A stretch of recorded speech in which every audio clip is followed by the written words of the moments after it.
तो बच्चों आज की क्लास में हम लोग स्टार्ट करेंगे chapter 9 that is some applications of trigonometry. इसका दूसरा नाम है हाइट्स एंड डिस्टेंसेस और ये हमारा एनसीईआरटी के अंदर है चैप्टर नंबर 9। तो आज की क्लास में हम लोग इसके बेसिक से स्टार्ट करेंगे। इस चैप्टर के अंदर सिर्फ एक ही एक्सरसाइज है बट वो एक्सरसाइज काफी ज्यादा इम्पोर्टेंट है और अच्छा से समझने वाली भी है। तो let's begin with the concept.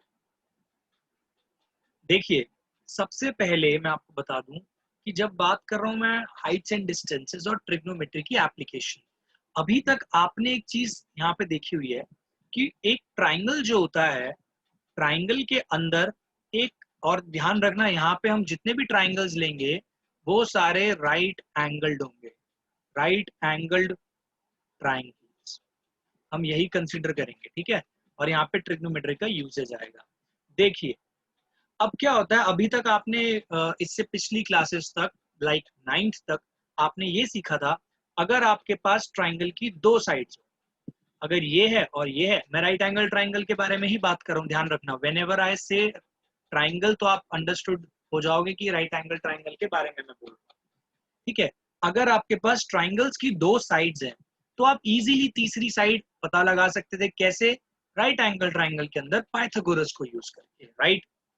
तो अभी तक आपने सिर्फ यही सीखा था, if you have any two sides you can find the third side, but है देयर इज अ डिफरेंस।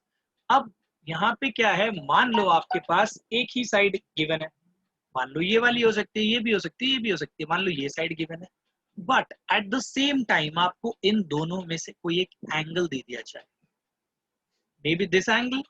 अगर ये आ गया तो ये तो निकाल ही लोगे, ठीक है। अगर, यानी कि यहाँ पे मैं बात क्या कर रहा हूँ, इफ, इंपॉर्टेंट लाइन लिखवा रहा हूं मैं, नोट एक तरह से ये है, if in a right angled triangle we have, if in a right angle triangle we have one angle and one side, we can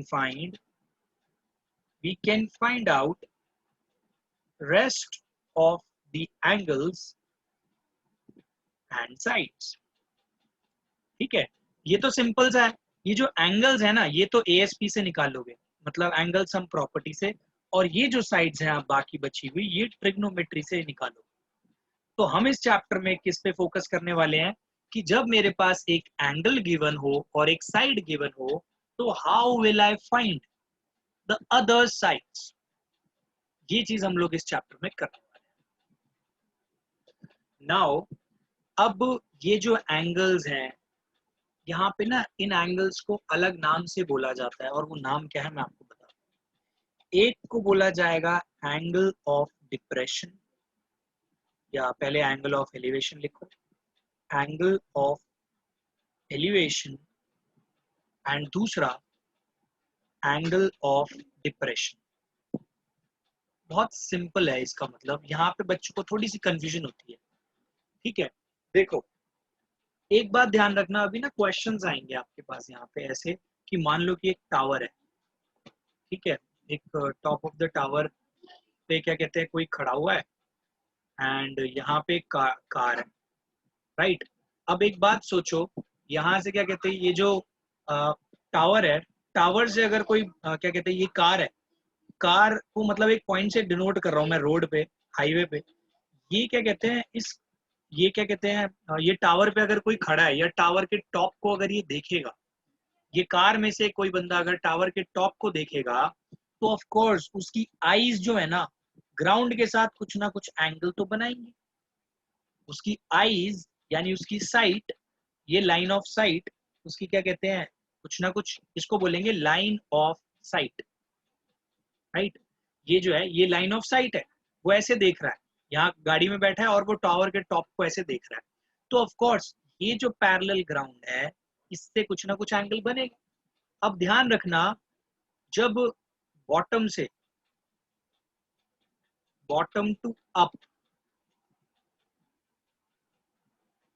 होता है तो हम बोलते हैं एंगल ऑफ एलिवेशन, इसको हम बोलेंगे एंगल ऑफ एलिवेशन, एक तरह से ये सोचो कि इसकी साइट एलिवेट कर रही है, बंदा नीचे से ऊपर तक देख रहा है, तो यानी कि एक एंगल ऑफ एलिवेशन बन रहा है उसकी आंख से, एलिवेट ऊपर की तरफ देख रहा है, राइट। तो एलिवेट करना भी ऊपर चढ़ना होता है, तो उसको this is angle of elevation, right. अब इसी हिसाब से अगर मैं आपको एंगल ऑफ डिप्रेशन के बारे में बोलूंगा, तो अब यहाँ पे भी सेम सिनेरियो है, सारी चीजें देखो सेम होगी, बस एक डायग्राम में डिफरेंस आ जाएगा। अगर मैं यहाँ पे बोलूंगा अगर आपको कि एक आदमी है, वो एक कार को देख रहा है, तो एंगल ऑफ डिप्रेशन बनाएगा वो, राइट। अब आप सोचोगे कि ये जो मैंने मार्क किया ये एंगल ऑफ डिप्रेशन है, नहीं, this is not your angle of depression. ध्यान रखना, जब भी आप एंगल ऑफ डिप्रेशन बनाओगे ना, तो आपको एक टॉप से पैरेलल लाइन खींचनी पड़ेगी ग्राउंड के, राइट। और ये एंगल होएगा आपका एंगल ऑफ डिप्रेशन, इसको क्या बोलेंगे हम, एंगल ऑफ डिप्रेशन, राइट। क्योंकि बेटा हमेशा ध्यान रखना, ये जो एंगल्स बनाते हैं ना हम लोग, ये हमेशा एक हॉरिजॉन्टल लाइन के रिस्पेक्ट में बनाते हैं। अगर आप ये एंगल ले लेते हैं तो ये तो वर्टिकल लाइन है, तो हमेशा हम ग्राउंड ग्राउंड तो हॉरिजॉन्टल होता है ना, तो ग्राउंड के रिस्पेक्ट में ये एंगल्स बनाते हैं। अब एक बात आपको मैं बताता हूँ, चाहे एंगल ऑफ डिप्रेशन हो चाहे एंगल ऑफ एलिवेशन हो, देखो अगर ये लाइन ग्राउंड के पैरेलल है तो ये एंगल और ये एंगल दोनों इक्वली तो होंगे। If this is alpha, this is also alpha, right. अगर ये मैंने थीटा बोल दिया तो दिस इज आल्सो थीटा। तो कैलकुलेशन में angle of elevation and angle of depression बिल्कुल सेम चलेंगे, बस एंगल ऑफ डिप्रेशन में क्या होगा, डायग्राम में एक हॉरिजॉन्टल लाइन एक्स्ट्रा बन जाएगी और ये मार्किंग आपको करके दिखानी पड़ेगी। Rest of the calculations are exactly same as in the case of angle of elevation. तो for your information आप यहाँ पे लिख सकते हो up to bottom, ठीक है। और इसको डिप्रेशन इसीलिए बोलते हैं क्योंकि देखो यहाँ पे लाइन ऑफ साइट इस डायरेक्शन में है, वो डिप्रेशन, डिप्रेशन मतलब गड्ढा होता है ना, गड्ढा मीन्स नीचे, तो दिस इज डाउन, मतलब वो ऊपर से नीचे देख रहा है, एंगल ऑफ डिप्रेशन बन रहा है। ध्यान रखना, जब भी बोला जाएगा द एंगल ऑफ डिप्रेशन, तो आप ऊपर से मार्क करोगे एंगल, फिर उसको नीचे भी लिखोगे, ऑफ कोर्स लिखोगे। तो अप टू बॉटम है, this is your angle of depression. Okay, अब आते हैं मेन एप्लीकेशन वाली बात पे। अब जस्ट इमेजिन, आपने कभी सोचा है कि लाइक हम लोगों ने या फिर इंसानों ने, वो सेम, मान लो ये mount Everest, of course mount Everest ऐसे तो नहीं होता, पूरा फैला हुआ होता है। चलो आपके लिए मैं फिगर थोड़ी सी वैसी बना देता हूँ ताकि आपको थोड़ी सी क्लियरिटी हो जाए। चलो माउंट एवरेस्ट को छोड़ो, हम बात करते हैं कुतुब मीनार। कुतुब मीनार ऐसे सीधा खड़ा हुआ है। अब जस्ट इमेजिन कि यार ये कुतुब मीनार की एक हाइट है हमारे पास रखी हुई, तो ये हाइट जो है ये किसने, क्या ऊपर से इंची टेप लगाई थी नीचे नापने के लिए? Of course not. क्या किया होगा इन्होंने, ऊपर से क्या चेन लटका दी होगी कि भाई चेन की लेंथ नाप लेंगे हम? Of course not. तो क्या किया होगा भाई उन्होंने, उन्होंने यहाँ पे यूज करी होगी ट्रिग्नोमेट्री। मैं बताता हूँ कैसे। अब क्या होगा, इनके पास एंगल मेजर करने के इंस्ट्रूमेंट तो होते हैं कि इनको एंगल साइड का पता चल जाएगा, राइट। तो इन्होंने क्या किया होगा, मान लो 45 डिग्री कह रहा हूँ मैं, मान लो 30 डिग्री पे, एक 30 डिग्री दूर, मतलब एक ऐसी जगह पकड़ी होगी ग्राउंड पे जो कितना एंगल बना रही है, बेस से 30 डिग्री बना, इन्होंने ऐसे देखा होगा, राइट। अब देखो क्या करना है यहाँ पे उन्होंने एक ऐसी पॉइंट ले लिया जो ये 30 डिग्री बना रहा है, ठीक है। एक ऐसा पॉइंट ले लिया जहां से टॉप का एंगल कितना बन रहा है, 30 डिग्री। और ये वाला डिस्टेंस तो देखो, रोड वाला डिस्टेंस तो मेजर करना बहुत आसान है, उन्होंने ये मेजर कर लिया। ये मान लो उन्होंने कर लिया है, मान लो ये बन गया 100 मीटर्स, 100 मीटर्स दूर अगर बन रहा है, राइट। तो पता है क्या होगा, एक तरह से ये क्या है, इसका परपेंडिकुलर, ये क्या हो गया इसका बेस, ये क्या हो गया थीटा। तो यहाँ पे इन्होंने ना tan थीटा का फॉर्मूला लगा दिया होगा। tan थीटा क्या होता है, perpendicular upon base. tan theta का मतलब यहाँ पे मैं बात कर रहा हूँ tan 30 डिग्री, परपेंडिकुलर आपको x मान लो, ये मान लो ये हो गया x, ये फाइंड करना है, बेस कितना है इसका 100 मीटर का, tan 30 की वैल्यू होती है 1/√3, ये 100 इधर जाएगा तो मल्टीप्लाई हो जाएगा ऐसे, तो x की वैल्यू आ जाएगी 100/√3, √3/√3 मतलब ये आपका आ जाएगा 100√3/, तो यहाँ पे √3 की वैल्यू होती है एक्चुअली 1.732, इसको याद कर लेना, फिर ये कैलकुलेटर से आप सॉल्व कर ही सकते हो, तो आपको आंसर्स मिल जाएगा मीटर में। देखो हमें बिना यहाँ पे चेन लटका है या बिना इंची टेप के हमने हाइट पता कर ली। जस्ट सोचो, हमने ग्राउंड का डिस्टेंस मेजर किया और एक एंगल, उससे हमको हाइट मिली। तो यहाँ पे देखिए, अगर मैं कहता हूँ कि 30 डिग्री चलो मैंने ग्राउंड से बनाया, सेम केस आप एंगल ऑफ डिप्रेशन के साथ भी कर सकते थे कि कोई बंदा ऊपर जाता कुतुब मीनार की छत पे, वहां से एंगल जो मेजरमेंट का इंस्ट्रूमेंट है वो लेके जाता और नीचे 30 डिग्री पे मार्क करता, तो क्या कहते हैं नीचे 30 डिग्री की तरफ वॉट एवर जो भी लेजर होती है वॉट एवर इट इज, तो वो यहाँ पे मार्किंग करवा देता, यहाँ पे 30 डिग्री बन रहा है, तो आप सेम चीज कैलकुलेट करो। But the main thing is using trigonometry, आप डायरेक्टली लेंथ नहीं नाप रहे, हाइट मतलब ये जो टावर की हाइट है नाप नहीं रहे हो, बट स्टिल आपने डिस्टेंस यूज कर लिया, मतलब टू फाइंड द हाइट आपने यूज किया डिस्टेंस, इसीलिए इस चैप्टर का नाम हाइट एंड डिस्टेंसेस भी कहीं कहीं पे बोला जाता है। Now, after knowing this concept, we'll jump to example number 1 of your book, right? अब स्टार्टिंग के जो एग्जाम्पल्स है बहुत ध्यान से देखना ताकि कॉन्सेप्ट बिल्डिंग में कोई प्रॉब्लम ना हो, राइट? अब यहाँ पे हम बात करते हैं सबसे पहले, a tower stands vertically on the ground, एक टावर है वर्टिकली खड़ा है ग्राउंड पे, right? From a point on the ground which is 15 metre away from the foot of the tower, this is the foot of the tower. अब यहां से कह रहा है 15 मीटर दूरी पे एक पॉइंट है, ये वाला पॉइंट, ठीक है, ये कह रहा है कि 15 मीटर दूरी पे एक पॉइंट है, यहां से देखो लैंग्वेज समझना, from a point on the ground which is 15 metre away, so let this point be B, और ये मान लो ए, ये है 15 मीटर अवे, ये है फुट ऑफ द टावर। तो यहां से बोल रहा है इस पॉइंट से angle of elevation of the top of the tower is 60 degree. अब यहाँ पे वर्ड पे जाना, एंगल ऑफ एलिवेशन बोला है ना, यानी नीचे से बोला है उसने एंगल बनाने के लिए आपको, यहाँ से angle of elevation of the top of the tower, यानी टॉप ऑफ द टावर का जो एंगल ऑफ एलिवेशन बन रहा है, यानी दिस एंगल इज 60 डिग्री, इसको मार्क कर लो सी पॉइंट। आपको बोला है find the height of the tower, अभी जैसे मैंने एक एग्जांपल सा कराया था आपको कुतुब मीनार वाला, ये एग्जैक्टली वैसा ही सेम है। आपका काम क्या है, यहाँ पे बस ये देखना है आपको फाइंड क्या करना है, हाइपोटेन्यूज तो फाइंड करना नहीं, आपको फाइंड करना है ये परपेंडिकुलर, आपके पास गिवन है ये बेस, तो परपेंडिकुलर और बेस से कौन सी ट्रिग्नोमेट्रिक फंक्शंस होते हैं या ट्रिग्नोमेट्रिक रेशियोज होते हैं जो इन्वॉल्व होते हैं, एक होता है tan और एक होता है cot, आपकी मर्जी है जोन सा यूज करना है आप कर सकते हो, कोई भी प्रॉब्लम नहीं है। तो आप यहां लिखोगे in triangle ABC tan 60 degree is equals to perpendicular upon base, tan 60 degree की वैल्यू होती है √3, AC जो है वही तो आपको फाइंड करना है, और AB आपको 15 गिवन है, इसको इधर भेज दो, 15√3 मीटर्स, AC की वैल्यू आ गई 15√3 मीटर्स। और कहीं कहीं पे क्या होगा, कभी कभी बोल देंगे क्वेश्चन में √3 इज 1.732, तो अगर ऐसा बोलेंगे आप यहाँ पे मल्टीप्लाई कर देना 15 को 1.732। सबसे इंपॉर्टेंट चीज यहाँ पे देख लेना भाई, ये यूनिट, कभी यूनिट लेस आंसर मत लिख देना इस चैप्टर में, मार्क्स कटेंगे वक्त। तो ये कितना सिंपल था, हमने हाइट पता कर ली डिस्टेंस की हेल्प से। ओके, अब हम लोग करेंगे एग्जाम्पल नंबर 2, ठीक है।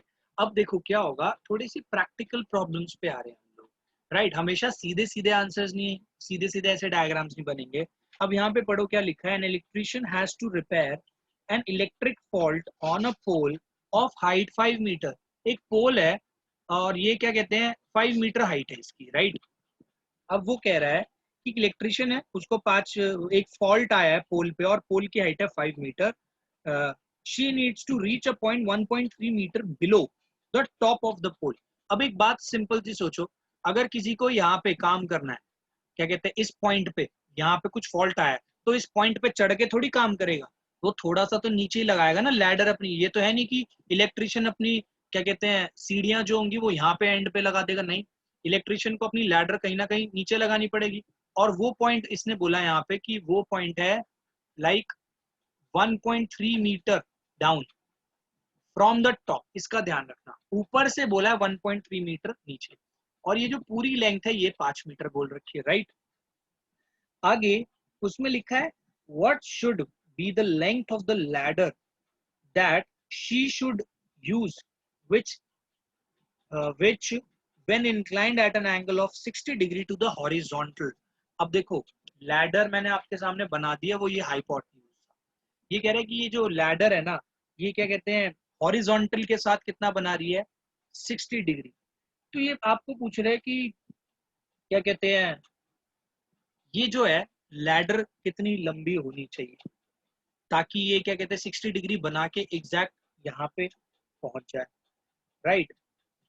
और लास्ट में आपसे ये भी पूछा also how far from the foot of the pole should she place the ladder, मतलब ये कितनी दूरी, ये जो लैडर का फुट है ना, ये इसके पोल से, पोल का जो फुट है, इससे कितनी दूरी पे रखना चाहिए।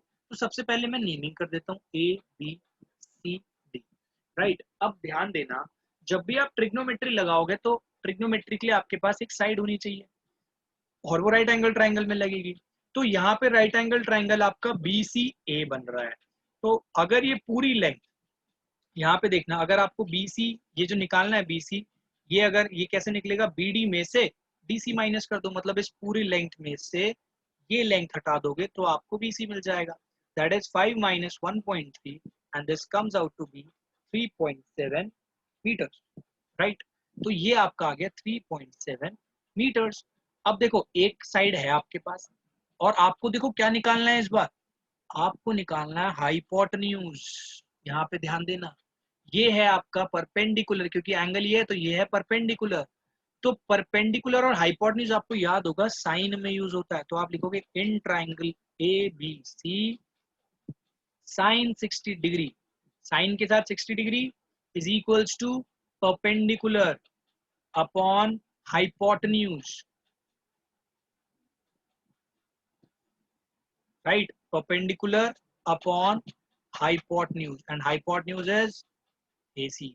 और देखो अब यहाँ पे वैल्यू पुट करो, साइन 60 डिग्री की वैल्यू कितनी होती है, √3/2 इज इक्वल्स टू BC कितना है आपके पास 3.7, इसको मान लो आप x हाइपोटेन्यूज को, तो ये x की वैल्यू कितनी आएगी, आप क्रॉस मल्टीप्लाई कर लो, तो x की वैल्यू आ जाएगी यहाँ पे 3.7 इंटू 2 अपॉन √3। क्वेश्चन के अंदर एक चीज का ध्यान रखना, इसने बोला है √3 की वैल्यू आपको लेनी है 1.73, क्वेश्चन में मेंशन्ड है। तो आप क्या करना, इसको क्या कहते हैं पुट करना, देखो इजी कैलकुलेशन के तौर पे मैं आपको बताता हूँ, √3 इंटू √3 दोनों तरफ कर देना, ऊपर नीचे मल्टीप्लाई, तो ये आपका बन जाएगा 3.7 इंटू सॉरी 7.4, ये मल्टीप्लाई होगा ना 7.4 √3/3। अब ये थोड़ी कैलकुलेशन इजी रहेगी, यहाँ पे ये पुट कर देना, मैं डायरेक्टली लिख रहा हूँ, आपका आंसर लगभग कितना आएगा 4.28 मीटर्स। तो देखो प्रैक्टिकल प्रॉब्लम है, 5 मीटर का पोल है, तो हाँ लेंथ ऑफ लैडर इतना हो सकता है। कुछ बच्चों के अगर आंसर 42 आ गए तो खुद सोच लेना यार कि जब 5 मीटर का ही पोल है तो लैडर 42 मीटर की हम क्या करेंगे भाई, तो यानी आंसर गलत आया। यहाँ पे आंसर हमारा बिल्कुल लॉजिकल आया 4.28 मीटर, और ये ध्यान रखना ये अप्रॉक्स है आंसर, ठीक है। अब नेक्स्ट चीज हमें क्या फाइंड करनी थी, हमें फाइंड करना था ये जो फुट है, फुट से लैडर के फुट का, मतलब पोल के फुट से लैडर के फुट का डिस्टेंस। तो यहाँ पे आप tan लगा सकते हो, tan 60 degree is equals to perpendicular upon base. आपको फाइंड करना है tan 60 डिग्री की वैल्यू √3 होती है, परपेंडिकुलर तो 3.7 है ही, बेस को ले लो y, तो y की वैल्यू यहाँ से कितनी आ जाएगी 3.7/√3 इंटू √3/√3, तो 3.7 √3/3। यहाँ पे अगेन आप वैल्यू पुट कर लेना, जब वैल्यू पुट करोगे तो आपको आंसर मिल जाएगा 2.14 metre, that is also quite logical. तो यहाँ पे भी लिखना अप्रॉक्स। तो ऐसे क्वेश्चंस आएंगे। अब हम लोग करेंगे एग्जाम्पल नंबर 3। यहाँ पे देखो क्या लिखा है, an observer 1.5 metre tall is 28.5 meter away from a chimney. The angle of elevation of the top of the chimney from her eyes is 45 degree. देखो ये मैंने बना दी, ये जो ए बी है ना, यहाँ पे जो मैंने ए बी लिखा है ना, ये चिमनी को रिप्रेजेंट कर रहा है, ठीक है।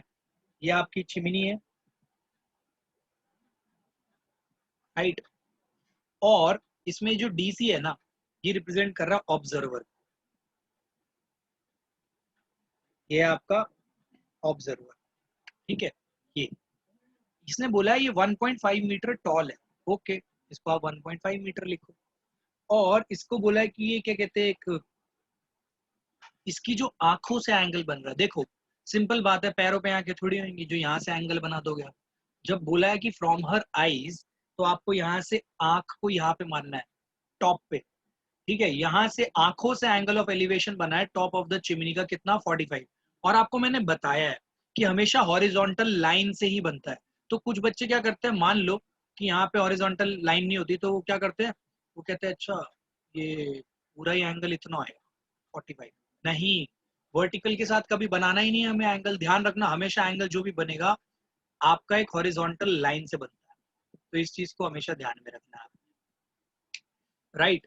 तो इसमें बोल दिया आपको एक ऑब्जर्वर 1.5 मीटर टॉल है, 28.5 metre away from the chimney है। देखो यानी कि ये जो चिमनी है ना, इससे कितना डिस्टेंस अवे है, 28.5 मीटर अवे है चिमनी से। आपको बोला what is the height of the chimney. देखो इट इज सिंपल, बट एक बार में आप कहीं जल्दबाजी ना करो। देखो पहली बात तो यहाँ पे ना ट्राइंगल को ऑब्जर्व करो कि ट्राइंगल आप कौन सा यूज कर सकते हो। यहाँ पे देखो गिवन आपको ये सब है, गिवन ए बी चिमनी है, डीसी ऑब्जर्वर है 1.5 मीटर लेंथ का, ठीक है। यहाँ पे आपको गिवन क्या है, बीसी, बीसी आपको 25 पॉइंट इतना गिवन है। आपको यहाँ पे टू फाइंड क्या करना है, हाइट, हाइट ऑफ चिमनी। तो चिमनी की हाइट क्या है यहाँ पे, दैट इज ए बी। अब देखो क्या ए बी आप एक साथ इकट्ठा फाइंड कर सकते हो, नहीं कर सकते ऑफ कोर्स। तो ए बी क्या है एक्चुअली, आपका ए बी बना है ए ई प्लस बीई से। और देखो जितना डीसी है उतना ही बीई होगा, सिंपल सी बात है, अगर आप पैरेलल लाइन खींचते हो तो ये डिस्टेंस भी कितना होगा, 1.5 मीटर। नोट करो इसको जब तक।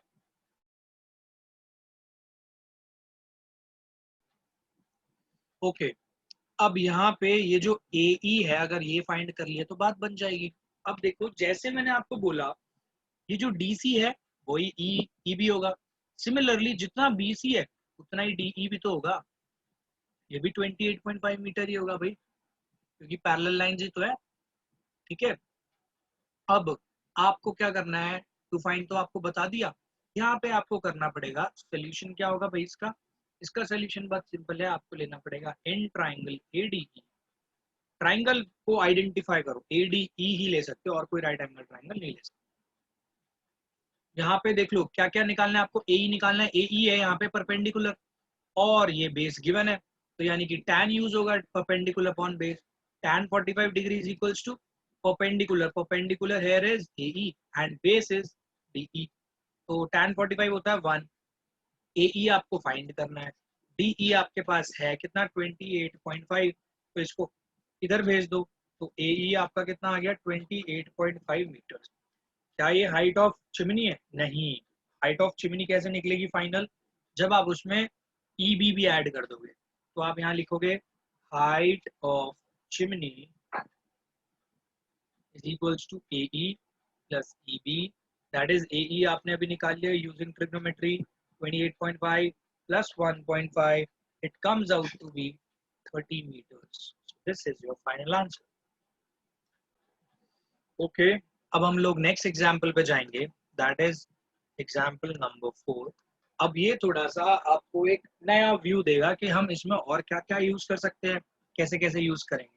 हमेशा फोकस रहना चाहिए हमारा गिवन चीजों पे, जो चीजें फाइंड करनी है, और ट्राइंगल्स पे कि कौन कौन से ट्राइंगल्स में ट्रिग्नोमेट्री यूज हो सकती है। कोशिश हमेशा यहाँ पे करनी है फिगर को पढ़ने की, ठीक है। यहाँ पे देखो डायग्राम्स आपको खुद बनाने पड़ेंगे, सब फिगर्स के डायग्राम मिले ऐसा जरूरी नहीं है, तो इसमें आपको खुद बनाना है। यहाँ पे देखो क्या लिखा है, from a point P on the ground the angle of elevation of the top of a 10 metre tall building. एक 10 मीटर टॉल बिल्डिंग है, ये कह रहा है कि एक पॉइंट है P, यहाँ से क्या कहते हैं एंगल ऑफ एलिवेशन बन रहा है कुछ, और टॉल बिल्डिंग के टॉप पे ये पॉइंट P है भाई, ठीक है। इसके टॉप पे एक एंगल ऑफ एलिवेशन बना, यानी कि ये 30 डिग्री का बन गया एंगल ऑफ एलिवेशन टॉप इस बिल्डिंग पे। A flag is hoisted at the top of the building and the angle of elevation of the top of the flag staff from P. अब वो कह रहा है कि इस बिल्डिंग के ऊपर ना एक झंडा और लगा हुआ है, और वो जो झंडे का टॉप है, इसी पॉइंट से उसका एंगल ऑफ एलिवेशन 45 बन रहा है, और जो कि नॉर्मल बात है भाई, ज्यादा ही बनेगा, तो ये एंगल तो ज्यादा ही बनेगा 45 डिग्री। ध्यान रखना, ये मैं इसको क्या कहते हैं, डी से मार्क कर लेता हूँ, this is point B, this is A, right. तो ये एंगल जो बन रहा है, ये बन रहा है 45, ये बन रहा है 30 डिग्री। आगे आपसे इसमें क्या पूछा है, find the length of the staff, flag staff. और देखो यहाँ पे 10 मीटर टॉल बिल्डिंग बोली थी भाई, ये बिल्डिंग है 10 मीटर टॉल। आपसे पूछा है कि ये भाई ये बताना, दिस इज योर एक्स, ठीक है, इसको एक्स मान लो। यहाँ पे आप क्या कहते हैं, गिवन में लिख सकते हो। आपको गिवन क्या क्या है, angle D DPA 45 degree, angle BPA 30 degree, A B आपको दे रखा है 10 मीटर्स, ठीक है। टू फाइंड आपको क्या करना है, यहाँ पे आपको फाइंड करना है, और ये भी पूछा है and the distance of the building from point P, यानी पी से ये वाला डिस्टेंस निकालना है, इसको मान लो वाई, ठीक है। तो टू फाइंड क्या करना है आपको, एक्स एंड वाई, ये दोनों चीजें आपको फाइंड करनी है, राइट। सॉल्यूशन बहुत सिंपल है। देखो आपको मैंने क्या बोला, गिवन चीजों पे ध्यान दो, और आपको क्या बोला कि ट्राइंगल्स पे फॉर्म, ट्राइंगल। ध्यान रखना यहाँ पे दो एंगल्स दे रखे हैं, तो दो दो ट्राइंगल्स ही बनेंगे। तो पहला ट्राइंगल देख लो कौन सा बन सकता है, जिसमें कुछ वैल्यू मिल जाए। आपको मिल रहा है A B P, in triangle A B P. A B P के अंदर देखो एंगल कितना है 30 डिग्री, यानी tan 30 अगर मैं लगा दूंगा तो क्या होएगा, परपेंडिकुलर अपॉन बेस। अब ध्यान रखना, ए बी पी का जो परपेंडिकुलर है वो ए बी है, not A D. A D तो ट्राइंगल के बाहर हो गया ना, तो ए बी पी ट्राइंगल जो लोगे उसमें परपेंडिकुलर आएगा आपका ए बी, बेस आपका आएगा ए पी, इसमें तो कोई डाउट नहीं होना चाहिए। tan 30 डिग्री की वैल्यू 1/√3 होती है।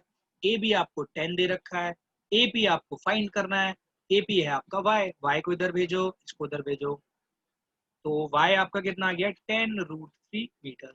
अगर क्वेश्चन में बोला है कि, जैसे क्वेश्चन में बोला ही गया है इस बार कि √3 को 1.732 लो, तो यहाँ पे 1.732 आपको मल्टीप्लाई करना पड़ेगा, इससे आ जाएगा 17.32 मीटर। एग्जैक्ट आंसर आपके पास आ गया, राइट।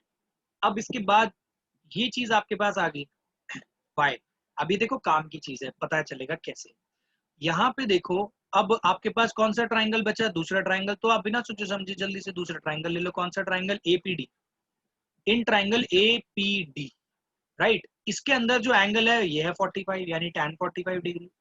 अब इस एंगल के लिए परपेंडिकुलर क्या है बेटा, बीडी नहीं है परपेंडिकुलर, इसके लिए परपेंडिकुलर है पूरा ए से लेके डी तक, यानी एडी, अपॉन बेस क्या है, बेस तो इसका y है, राइट। अब tan 45 तो होता है 1, और एडी, एडी देखो एडी किससे बना हुआ है, 10 प्लस एक्स से। अगर आप ध्यान दोगे, AD is made up of from A B plus B D, यानी 10 plus X upon base Y. Y अभी आपने फाइंड किया बेटा जस्ट अभी, कितना 17.32, इसको इधर ले जाके मल्टीप्लाई कर दो, 17.32 is equals to 10 plus X, और x की वैल्यू कैसे आ जाएगी, 10 को सब्ट्रैक्ट कर दो, तो ये 7.32 मीटर आ जाएगा। तो आपके पास देखो ये जो झंडा था, इस झंडे की लेंथ भी आप लोगों ने निकाल लिया आराम से, x की वैल्यू भी आ गई एंड y की भी आ गई, यूनिट लिखना मत भूलना। तो जितना मैंने आज की क्लास में करा दिया है, you can try to attempt exercise 9.1 के क्वेश्चन नंबर 1 से क्वेश्चन नंबर 8 आप लोग अपने आप से ट्राई कर सकते हो। अगर आपको वीडियो अच्छा लगा हो, समझ में आया, please share it with your friends, and don't forget to subscribe this channel अगर आप पहली बार देख रहे हो, and hit the bell icon button so that you can get the video as fast as it uploaded. तो तब तक के लिए thanks for watching Yogic classes.